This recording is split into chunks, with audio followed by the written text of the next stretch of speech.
Along the way, in the development of Hope on Hope, I realized that there are many people living in the world who've had great stories, great experiences of going beyond what they thought was possible.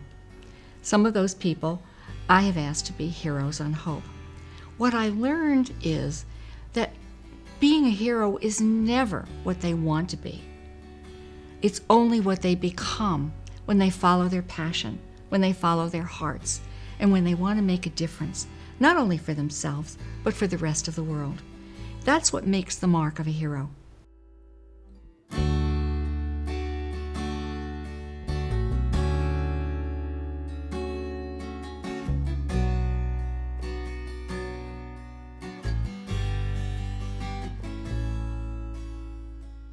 Dr. Burke, welcome. Hello, good morning. You are one of our heroes on hope because your passion to help children is so great. Please tell us your story. Sure. My name is Dr. Michael Burke. I'm a pediatric oncologist here at the University of Minnesota and Platts Children's Hospital in Minneapolis. Pediatric oncology is definitely a challenging field, and there's ups and downs, and some days there's many more downs, and some days there's many more ups. And the thing that keeps me going is a simple smile. You know, each day I try to get a smile from a kid, any kid, and just to be there. Although I treat all children with cancer, my particular focus are children with leukemia, and specifically children who have leukemia that returns. You know, it's not right that any child should be diagnosed with cancer, leukemia. It's even worse to be able to have to tell them that it's come back. My career focus, how I spend my days and nights and many hours, is with these children, identifying new treatments and approaches, and to bring to them with the hope of bringing a cure. To be involved with a field that is so rapidly advancing, so filled with research and advances, to be able to make an impact, to be part of that, not only at the bedside with the child or in clinic, discussing the diagnosis and the treatments, but be on the forefront of making discoveries and changes and impact. In the 1980s, it was the quickest burnout in medicine was a pediatric oncologist. That practitioners essentially lasted 3 to 5 years and then often had to find a new field. It was just devastating. You know, the wards in the hospital filled with kids that are dying with no treatments.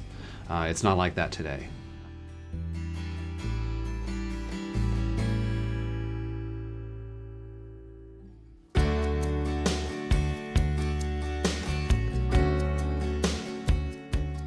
One particular story that highlights a lot of what I've discussed is a young boy who was diagnosed with a type of lymphoma. His lymphoma came back while on treatment very early, and there was thought to be very little hope for him. So having the discussion with the family that options such as bone marrow transplant or radiation therapy, you know, nothing seems to work. I've reached out to a number of people and nobody has, you know, an answer. And, you know, the tears shared of where is this going and what to do. I reached out to the authorities in the field across the country and abroad, looking for a suggestion, you know, some hope of what to do.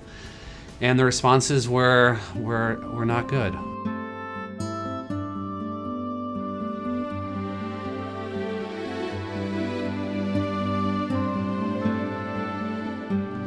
I received probably the best email ever from a physician in Texas who said, call me.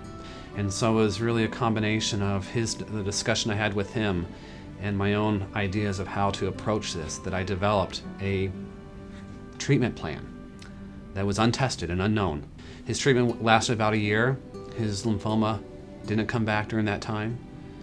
Most of the patients reported within 3 months were dead. He exceeded that fourfold and continued off therapy, no evidence of disease. I think now approaches 4 or 5 years from his recurrence in high school, in sports, full life. And it's very critical that the patients, I believe, have hope and feel like they're going to get better, they're going to get through this. And that's how I approach it. It has to work.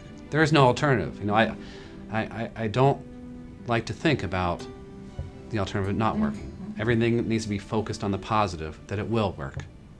There's an old saying, to save a life is to save the world.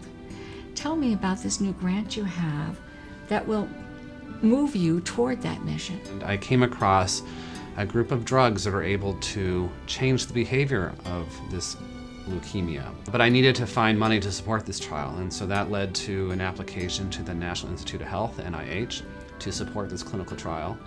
And I was awarded a very large grant. It is, very exciting with the ability to offer a treatment to these children using a class of drugs that are called epigenetic drugs that can alter cancer cells and make them behave more closely to non-cancer cells and make them more susceptible to therapies. Ultimately, it'd be great if this is in my lifetime, but be able to sit down with a family, deliver the news that they have a child with leukemia, but to say, but we can cure it in all children.